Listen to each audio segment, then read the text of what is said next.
Bonjour à tous et bienvenue sur Ninon Petra Studio. Vous le savez, avec l'arrivée de l'été, il va être temps de rafraîchir un petit peu son intérieur et lui apporter une petite touche estivale.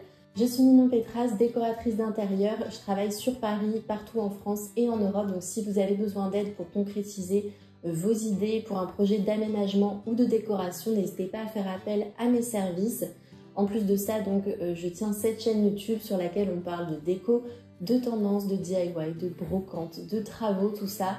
Donc si ce sont des choses qui vous intéressent, n'hésitez pas à vous abonner. Dans cette vidéo, je vais vous partager quelques conseils déco pour transformer votre maison ou votre appartement en un oasis estival et pouvoir en profiter pendant toute la saison. Donc c'est parti! Alors évidemment, la première chose, ce serait de faire place nette pour la belle saison. C'est vrai que l'hiver, on a tendance à être emmitouflé dans plusieurs épaisseurs, des plaids, beaucoup de coussins sur les canapés, des rideaux assez épais avec des matières un peu lourdes et capiteuses. Mais à l'inverse, l'été, on va avoir besoin de purger et d'aérer au maximum son intérieur. Donc c'est pas un mythe, hein, c'est pour ça en général qu'on fait le grand ménage de printemps. Donc c'est le moment idéal pour ranger vos 18 bougies sur la table, peut-être de mettre au placard aussi quelques plaids et coussins. Essayez de supprimer le superflu pour ne garder que l'essentiel. Alors évidemment, ça va se re-remplir au fur et à mesure de la saison. Mais je trouve aussi que le printemps et l'été, c'est un petit peu le moment pour enlever toutes les choses qui ne sont pas censées être là. Donc je sais pas, ça peut être une boîte sous un meuble que vous avez mis là parce qu'il n'y a pas de place ailleurs. Ça peut être aussi une petite pile d'administratifs qui trône dans l'entrée. Une chaise d'appoint aussi que vous laissez dans un coin de la pièce mais finalement vous l'utilisez pas si souvent. Ou alors peut-être un excédent de déco un petit peu poussiéreuse sur une étagère. Un espace qui est désencombré, il va favoriser la circulation des énergies. Alors même si vous ne pratiquez pas le Feng Shui, ça reste quand même du bon sens et je pense que c'est un bon précepte à appliquer chez soi. Mon deuxième conseil, ce serait d'optimiser l'entrée de la lumière naturelle. Alors bien sûr, on va parler des ouvertures, donc tout ce qui est fenêtres et baies vitrées. Donc veillez bien, bien sûr, à ce qu'elles soient bien propres, qu'on voit bien à travers, mais surtout qu'elles soient désencombrées. Donc pas de gros rideaux capiteux devant, pas de meubles, de chaises qui peuvent gêner un petit peu la vue. Autre conseil aussi, si vous êtes en maison, ça va être de tailler la végétation qui est devant les fenêtres.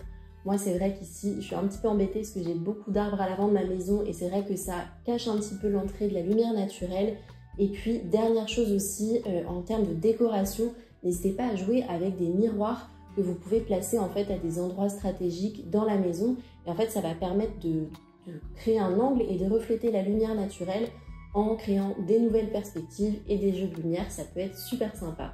Ensuite, une fois qu'on a enlevé les plaids et les coussins, pourquoi pas les remplacer par des matériaux plus naturels qui évoquent l'été. Donc je pense notamment bien sûr à tout ce qui est lin, rotin, jute, sisal, pourquoi pas aussi des cotonnades assez légers et aussi des motifs qui évoquent la plage comme les rayures bayadères, donc sur les rayures transat. Ça peut être aussi des jolis motifs de fleurs qui ont une inspiration un peu estivale. Pour les rideaux, essayez d'aller vers quelque chose de plus fin, plus léger et moins opaque. Pareil pour les tapis, peut-être quelque chose de plus minimaliste avec des poils ras et des motifs plus clairs. En fait, il n'y a pas besoin de gros changements pour apporter l'été chez soi, mais ça va passer par les petites touches. Donc moi, je pense à tout ce qui est textile, donc les tapis, les rideaux, mais aussi le linge de lit, le linge de table et le linge de bain. C'est vraiment tous ces petits détails combinés qui vont apporter un sentiment de renouveau. Personnellement, j'adore décorer avec les saisons. Je pense que j'ai une approche assez transsaisonnale de la déco, c'est-à-dire que je ne vais pas investir dans des grosses pièces de mobilier qui sont très marquées sur l'hiver ou alors sur l'été. Bon, je vais vous citer quelques exemples. Je ne vais pas acheter un fauteuil avec un tartan qui fait très Noël. Je vais pas poser par exemple un papier peint avec des fleurs tropicales ou des inspirations de la plage. Alors si vous habitez en bord de mer ou que vous avez un chalet à la montagne, évidemment, on pense tout autrement. Par contre, ces motifs-là, c'est tout à fait ok sur des petits objets. Alors ça peut être notamment des coussins. Dans ce cas, pensez à garder les mêmes inserts et n'acheter que des housses de coussins. Ce sera beaucoup plus facile à stocker. Moi, ce que je fais en général, c'est que je change au printemps-été. J'ai quelques éléments de déco qui sont assez propices. Et pareil, pour l'automne-hiver, j'essaie de mettre un petit peu d'autres imprimés. Vous pouvez aussi commencer par apporter des touches de couleurs estivales dans votre intérieur. Donc ça va forcément transformer l'impression qu'on en a.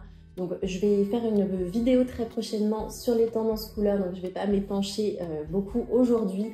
mais quand même quelques couleurs qui sont très tendance en ce moment et qui peuvent matcher parfaitement avec la saison. Ça va être le jaune, le terre de sienne, c'est un petit peu le nouveau terracotta. Et puis il va y avoir toute la gamme des verts, donc des kakis clairs, des verts mentholés, des verts amandes, des verts sauge aussi qu'on voit beaucoup mais qui sont toujours très d'actualité.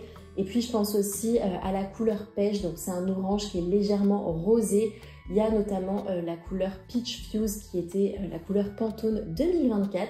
Bon, c'est une couleur qui est assez girly, on va pas se mentir, mais moi je trouve qu'elle évoque assez facilement l'été. Toute la gamme des bleus, en général, elle est très facile à utiliser en déco, donc n'hésitez pas à partir sur des bleus assez chaleureux, donc du bleu pastel ou du bleu orage. Et puis, c'est pas parce qu'on est en été qu'il faut rester sur des couleurs un peu désaturées. Vous pouvez aussi vous lancer sur une gamme chromatique plus franche, donc ça peut être du bleu cobalt, du jaune vif, du rose malabar. Ce ne sont pas des couleurs qui sont intimement liées à l'été, mais je vous assure que si vous apportez un petit fauteuil rose dans votre salon, ça va directement amener une dose de peps et de bonne humeur. Évidemment, on ne va pas changer la couleur de ces murs à chaque saison, mais ça peut être judicieux de changer un petit peu la gamme colorée générale de votre pièce.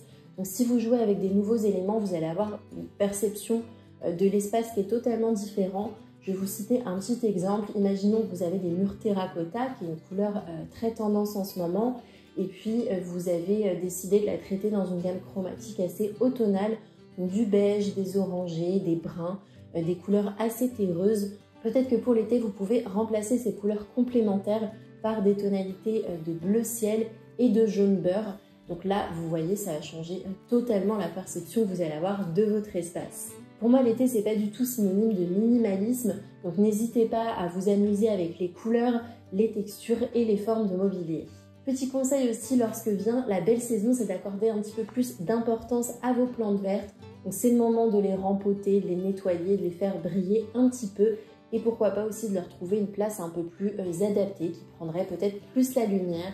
Si comme moi vous n'avez pas la main verte, l'été c'est vraiment le moment idéal pour investir dans une ou deux plantes qui sont faciles à entretenir pour se faire un petit peu la main et puis aussi se rapprocher de la nature.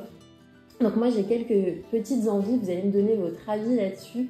J'aimerais beaucoup déjà avoir un kumquatier, enfin l'arbre en tout cas qui a des kumquats. Donc n'hésitez pas à me dire si vous en avez un chez vous et si c'est un petit arbre qui reste joli toute l'année et qui est facile à entretenir ou pas. Ensuite, il y a une autre plante qui est très tendance, qu'on voit beaucoup en déco, c'est tout ce qui est figuier lyre ou ficus lyrata. Je trouve que c'est une plante qui est très décorative, qui a une belle stature et en tout cas, je verrais bien ça dans ma décoration. Et puis ensuite, j'aime bien tout ce qui est misère et lierre. D'ailleurs, j'en ai acheté deux hier qui ne rentrent pas dans les cache-pots, ils sont trop gros, je vais devoir tout rempoter.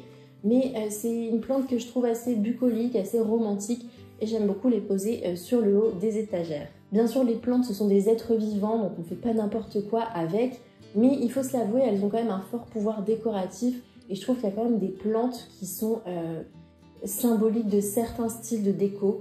Elles participent vraiment à créer l'ambiance, donc essayez quand même de ne pas les choisir au hasard. Dites-moi si ça vous intéresse d'ailleurs que je fasse une petite vidéo sur le sujet, pourquoi pas. Dernier petit conseil, ça va être d'engager votre sens de l'odorat. Alors les bougies, elles ne sont pas forcément réservées à l'hiver, ça c'est un gros a priori, mais il y a aussi plein de belles senteurs, donc que ce soit en bougie ou en huiles essentielles ou en diffuseur pour la maison. Donc ça peut être déjà tout ce qui est floral comme le jasmin, la rose, ou alors tout ce qui va se rapprocher de la vanille, de la noix de coco, des fruits d'été. Bien sûr, essayez de choisir des produits qui sont clean, qui ne vont pas diffuser de produits toxiques dans votre intérieur. Et dans tous les cas, pensez bien aussi à ouvrir les fenêtres. Mais je vous assure que tous ces parfums d'été, ils peuvent vraiment participer à créer une belle ambiance estivale chez vous. Voilà, donc on a parcouru ensemble ces quelques conseils pour faire entrer l'été chez vous et pour créer un véritable oasis estival. Donc rappelez-vous, la clé pour une décoration estivale, ça va être de désencombrer, de favoriser l'entrée de la lumière naturelle, d'apporter des textiles qui sont assez légers et puis des couleurs qui évoquent l'été. Bien sûr, de prendre soin de vos plantes d'intérieur et puis de favoriser aussi l'odorat et les parfums de l'été. N'oubliez pas que la décoration d'intérieur, c'est avant tout une question de personnalité et de ressenti. Donc laissez-vous guider par vos envies et vos besoins pour vraiment créer un intérieur qui vous correspond et dans lequel vous vous sentez bien. J'espère vraiment que cette vidéo vous a plu et vous a apporté plein de conseils. Si c'est le cas, mettez un petit pouce et n'hésitez pas à me donner votre avis en commentaire. En attendant, on se retrouve la semaine prochaine pour une nouvelle vidéo et je vous souhaite de passer une bonne semaine. Bye!